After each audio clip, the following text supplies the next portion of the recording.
Wow, feeling. Ano yan ate? Prinsesa lang ang pig? Prinsesa yun. Charis! Sana all. Konnichiwa sa mga kakulot ko dyan. Siyempre, today is the day na kailangan naman nating ipamper ang ating sarili, guys.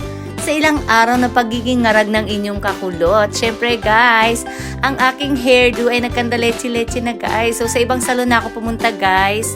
Dito lang yan sa malapit sa akin dahil ngayon sa dati kong tinitira masyadong malayo pa, so wala sa mood. So ayun na nga guys, dahil nga tignan nyo na yan, oh, puro itim-itim na, diba? Nung nagpakulay ako nung last February pa. So ayan, let's go sa go. So ayan na nga ang owner sa nitong pinagpapakulayan ko ng hair dito, guys. So ayan, so pagka-bleach niya, binabad niya na yan.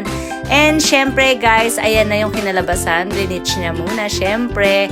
And syempre guys, katulad na nakita nyo kanina, habang binibleach may ibang customer, so ginagawa muna nila yung aking nail. So nagpa-nail gel ako ngayon guys dahil may aatinan akong isang bonggacious na mga bonggacious sa pinaka-bonggacious. Charis, basta may pupuntahan ako, so kailangan naman magmukha tayong tao, no? Hindi naman yung puro lupa ang laman ng ating mga kuko dyan. And syempre maliliit ang kamay ko guys, pati ang kuko ko sobrang liliit, kung nakikita nyo lang.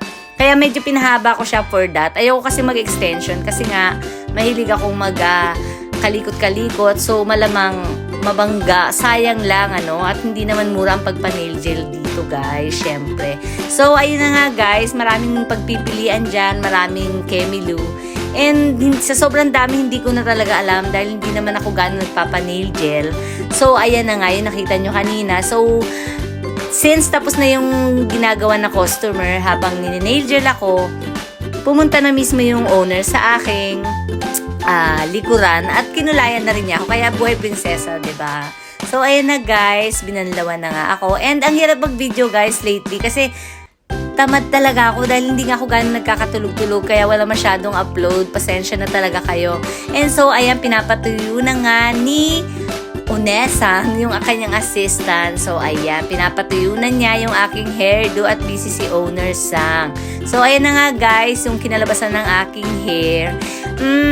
Pwede na sa aking kaboga balls. And ito na nga yung aking nail gel guys. So, ako rin ang pumili ng design yan dahil alam niyo naman, hindi ko alam kung anong pipiliin sa sobrang dami ng magaganda. So, nag-invento na lang ako. So, bahala na. And okay naman daw, sabi ng cutie-cutie na yan ang gumawa. And so, pag uwi ko nga sa bahay, saka pa lang ako nakapag-video.